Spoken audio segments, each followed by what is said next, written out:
All right, I'm looking at the Little Schemer, 4th edition, chapter 6, Little Schemer, 4th edition. I'm using Descript to try and record this. And by the way, I discovered that if you click on the icon, which I'm not going to do because that seems to end the recording of the video, which is a little weird. But if you click on the Descript icon, you see a menu that I don't see available elsewhere in like the main app, which is a little weird. I don't think that's necessarily following macOS GUI conventions, but it lets you select the recording audio source so that you can, like, if you do what I do and you use Audio Hijack to try and clean up the incoming audio so that it doesn't sound like the audio was recorded on a potato, it's really essential to be able to specify the the audio source. Anyway, so this is going to be in medias res because I've already started the chapter. I was debating whether or not I wanted to try screen recording again. I had a lot of problems with ScreenFlow. Then I thought about it and I realized I didn't have a lot of problems with using Descript or Descript, I don't know, whatever. And they let you do screen recordings now. So I figured, what the hell, you know, we'll see how that goes. So right now, we're trying to look at, we're doing really in medias res because we're just dealing with one way of writing this function and now we're doing another way. So basically, they want us to write a function value for a new kind of arithmetic expression. We were doing a different kind earlier. And the new kind of arithmetic expression is either going to be a number, which is pretty straightforward. So, 7, right? Or a list of the atom plus followed by two arithmetic expressions, which would be, the definition is kind of self-referential, but so you could have like, that would be, one definition of one representation of an expression that would fall within this definition of arithmetic expression. You could also have, right, that would also, so it should be able to handle that as well. And so the same thing, but for, so, addition and then also multiplication and exponentiation. And I did figure out, by the way, I just like pasted these from somewhere, but you can also type the code or whatever, Unicode hex input. But I didn't know this, but Scheme handles these little symbols as well, which is kind of cool. By the way, I'm using Dr. Racket, which is probably obvious. So I wrote like a beginning of an answer. Ooh, yeah, my computer. Okay. So I wrote a beginning of an answer because I didn't want to write a whole bunch of stuff and then it's the wrong thing. So I'm like, okay, let me just do addition. So, well, first I did the atom case. If it's an atom, if it's like 7, we just return 7. And then the first sort of interesting case. So if the first value of the arithmetic expression, so we're getting car, so we're getting the first element of that NEXP value is equal to plus, that's equal, then we do this stuff. And so, I made a partial solution. And so I tested partial solution and I see that, and by the way, just as a convention, I've just been adding my to the beginning of their function names just to indicate it's like my version or my attempt. So I make this partial solution and then I test it and I'm like, hey, this looks good. And then I look at theirs and I just Initially, I just looked at the beginning. I've been doing that a lot, by the way. I've been sort of peeking, you know, if I get stuck or if I'm not sure what they're asking for, rather than being stuck, I'm just like, well, let me just look at a line or two. And so I'm like, hey, wait a second. This is pretty different. This is not what I was expecting. And I tested out their code, and it actually gave me errors. And the reason it gives an error is because, like, the way it works, hang on, let me comment out mine. Shortcuts don't want to work on Racket for some reason. Whatever. Racket's a bit weird, by the way.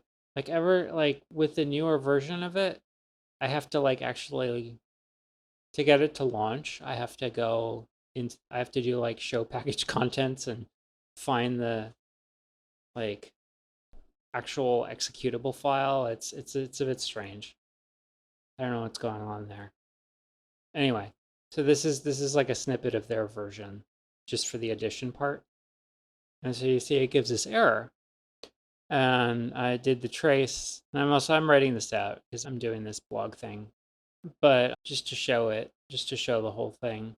So we see the way they've written it, it tries to take from like the arithmetic expression plus 3 and 4, which would be, the sum of 3 and 4. It tries to take 3 and 4, so CDR and EXP, and pass that into recursively to my value. But then it's like my value doesn't know what to do with that because there's no operator. You see, with mine, I'm like, well, if you have that, then get the first value of the rest of the list. So skip over the operator. Get the first value of the rest of the list, which in this case would be 3. Get the first value of the rest of the list, which in this case would be 4, and then you add them up, and then you get an answer. But their version doesn't do that. So I'm like, well, I wonder, maybe I've misunderstood. Maybe there's something later in the program that handles this. Then I just decided, well, I'm just going to look at the whole thing now because I'm a bit confused. I go, okay, this is just more of the same, but for multiplication and exponents. And then they say, well, this is wrong. Okay.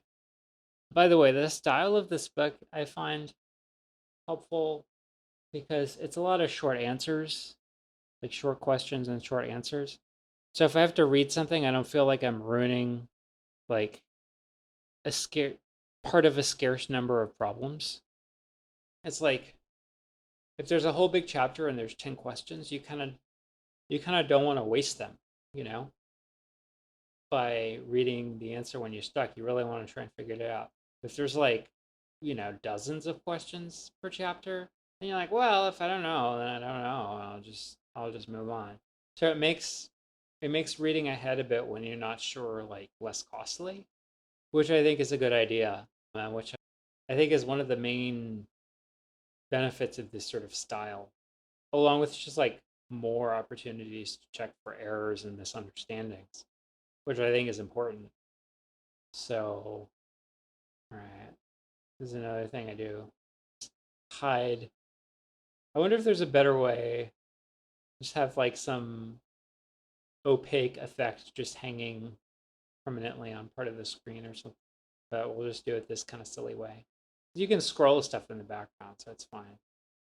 Let's try an example. Okay, well, I guess I already did that. 1 plus 3. All right. Right, so it's not, this isn't an atom. So it's going to look for the plus, and it's going to find it in the car of any XP. And then it's going to pass 1 and 3 to value as like a list, and then 3 to value, and then it's going to give an error on the 1 and 3 because it's not an atom and it doesn't have a leading operator, so it doesn't know what the hell to do with it. Okay, good so far. Right. Now recur. Yep. What is CDR and XP? Where, yeah, that's right. That's what I said. 1, 3 is not our representation of an arithmetic expression. No, we violated the seventh commandment. What is the seventh commandment? Scroll up. Recur on the subparts that are of the same nature, on the sublists of a list, on the sub-expressions of an arithmetic expression. Right. So we recurred on the list, but not on the arithmetic expression. So we didn't respect our data type of arithmetic expression. We started just treating it as a list again. But we have this like spec of what an arithmetic expression is supposed to be. And if we breach that, then it's just chaos, right? How can we get the first sub-expression of how can we get the first sub-expression of a representation of an arithmetic expression? Oh, well, by taking the car of the Qadr. I see. Right, that's what I did. See, that's something I run into sometimes with this book. Like sometimes, maybe this is a good thing because like it's like I'm having good intuitions. But like they try and do it step by step, but step by step from maybe a certain point of view with certain misconceptions. And sometimes my intuitions, sometimes like those are in alignment where I'm like, oh yeah, that's what I wanted to do, and it's wrong. And then that's good because they're guiding you through that and you learn something. But sometimes my intuitions actually run ahead, sort of like I'm already at the answer that they're trying to build up to. Right, so I took the car of the Qadr, and then the car of the Qadr for the second value. Car is just the operand. That's how we've defined this spec for arithmetic expression is the first value is going to be the operand, and then the second value is going to be the second and third values are going to be arithmetic expressions, and they might be just numbers. I think that's right. Is Qadr an arithmetic expression? No, because that's a list. That's a list of a single element. If you want to get the arithmetic expression, you have to take the car of the Qadr, which is what I did here. So let's see. No, the Qadr is list 3, and list 3 is not an arithmetic expression. That's a good point to emphasize, though. And like I've screwed that up before in Simply Scheme stuff, where I was like, yeah. Again, we were thinking of the list plus 1, 3 instead of the representation of an arithmetic expression. Taking the car of the Qadr gets us back on the right track. I agree. What do we mean if we say the car of the Qadr of any XP? So that just gets you the first like non-operator value, the first value of the remainder of the list other than the leading, or I should say, other than the operator. So operands are the things that you're operating on. Sure, the first sub-expression of the representation of an arithmetic expression. Okay. Let's write a function first sub x for arithmetic expressions. Right, so you don't even need to look at the operator, you just get the car of the Qadr. Oh. I mean, okay, or you could do it like that. Like they have this particular style. I don't really see the point in that, but I'm just gonna leave mine. Why do we ask else? Because the first question is also the last question. Yeah, but yeah, I would just, yeah. Can we get by without content if we don't need to ask questions? Yes, you can. One-liners. Okay. I'll change this to AXP just to be consistent with that. So it's very similar. And so operator will just get the first value of an arithmetic expression. All right, so that's a lot cleaner. Let's see if it matches what they have. Need a quote on there. Yep, other than the typo. Can we use this value function for the representation of arithmetic expressions for the first representation of arithmetic expressions in this chapter? Right, so the first version was infix notation, not prefix notation. I don't think value would work for those. Like we'd have to change the sub procedures, at least the operator and first sub x. Oh, right. My answer was no, you'd have to change these procedures. Theirs was yes, by changing these procedures. So fair enough. Right, so with those changes, and then we give them a different order, a different arithmetic expression representation, and boom. So it's pretty straightforward. The changes you gotta make. Wasn't this easy? I mean, wasn't that hard. The eighth commandment. Use help functions to abstract from representations. Very important. Have we seen representations before? Yeah, there was another abstract data type earlier. What entities have we used representation? Truth values, numbers. Numbers are representations? Yes, for example, 4 stands for the concept 4. Oh, that's a bit... I mean, I see what they're saying. It's a bit broader than I was thinking of what a representation meant, but what else could we have used? Well, you could use 4 lines or 4 dots. Or yeah, all this stuff. I mean, it's a good point. Yeah, Roman numerals. I mean, they were better than what came before, but they were definitely limited. Do you remember how many primitives we need for numbers? No. Oh, right. Numbers 0, add 1, and sub 1. Let's try another representation for numbers. How shall we represent 0 now? I don't know, book. How about the empty list? Oh, okay. I was just being funny. But I mean, since they just brought up this, then it was 1 represented. Well, there would be a single nested list. Yep. I don't know. 2 lists nested inside a list. For 2. Yeah. I get the idea. 3. Write a function to test for 0. On that. You just check null, I think, for the list number representation, which I'm calling lnum, right? But if it's 1, then it's false, right? Okay. Right. They agree. You write a function that is like add 1. Sure. Right. So just cons basically an empty list onto the existing list. And so if it's empty, we get 1. If it's got 1 list, we get 2 lists back. And so we're good. What about sub 1? I think if we just use remember with empty list as the value, the first value, and the list that we're working on as the second value, then we're good. Oh, they did a little differently. I mean, I guess it would always remove something from the front. So like 1 value from the front.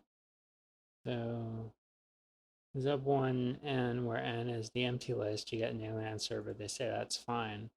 For my version, you just get the empty list back.